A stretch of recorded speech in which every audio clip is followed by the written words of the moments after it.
Today we are going to study a poem Africa by David Diop. Times Africa, a poem by French African poet David Diop, paints a complete picture of Africa, including its pre-colonial glory and colonial suffering as the nation traversed a difficult journey through time and evolution.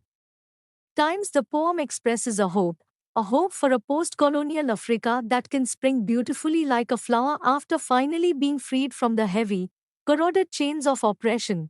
Times Diop regularly contributed to the Negritude literary movement.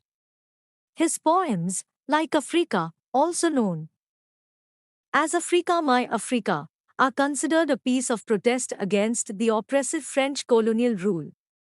Times he supported the African liberation movements and had empathy for all his fellow brothers and sisters fighting for freedom. Times his emotions related to the freedom and independence of Africa are what he explores in this poem.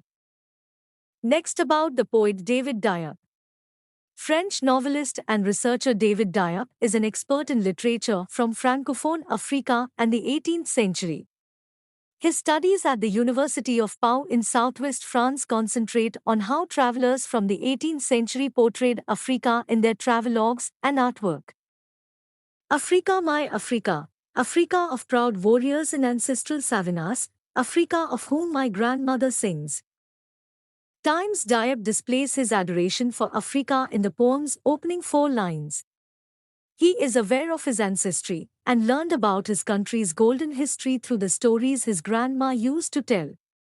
Times he also admires the courage of tribal fighters who boldly participated in warfare in the savannas to resist the invasion of armed colonists. Times, even though they lacked normal armaments, they still retaliated in order to defend their territory. On the banks of the distant river, I have never known you, but your blood flows in my veins, your beautiful black blood that irrigates the fields, the blood of your sweat, the sweat of your work, the work of your slavery. Diop was born and raised in the nation on the banks of the faraway river. Despite growing up in France and never having visited Africa, the speaker is aware that he has African blood coursing through his body. The blood is what Diop uses to represent his genuine African identity. Diop refers to Africa as a person, speaking for all colonized Africans who labored painstakingly to irrigate fields for their European rulers. Tribes and their culture were subdued by the colonists and their superiority complexes. All Africans who work hard under the hot sun, slave away non-stop, and serve under European slavers have the same blood that pours through the poet's veins. Africa, tell me Africa, is this your back that is bent? This back that breaks under the weight of humiliation, this back trembling with red scars, and saying yes to the whip under the midday sun? The speaker poses a sarcastic question to his motherland. He asks if the awful torture she endured left her back unbent. The poet implies the slaves in this sentence as bearing the load of humiliation for the rest of their lives on their backs by saying that they have red scars. They were tortured, yet their back is still unbent. They possess the bravery to reject the whip that symbolized the cruel colonists.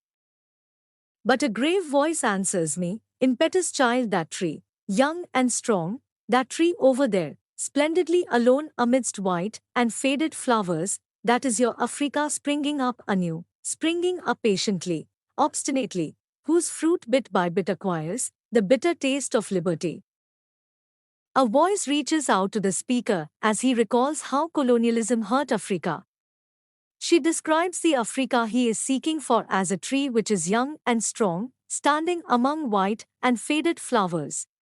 In order to contrast with the radiance of his own culture, the phrase white and faded flowers depicts the invader's civilization. Africa saw steady and positive growth. Its fruits gradually acquired the bitter taste of liberty. The tree's fruits signify Africans who will gradually develop a feeling of nationality, black pride, and liberty. When that moment comes, they will stand up to claim what is rightfully theirs.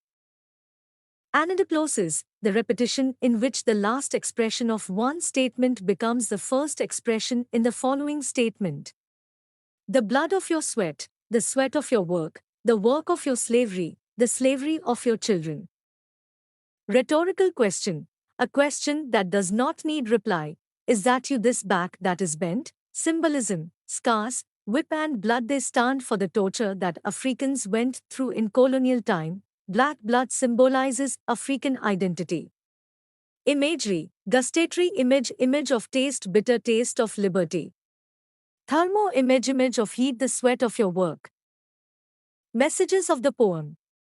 Colonialism paralyzed Africa, so it is up to us to build again. We must know our identity as Africans, where we come from, where we are, and what we need to do to get where we are going. We have to work hard to bring about development in Africa. We must fight against the oppression of the proletariat class. Thank you.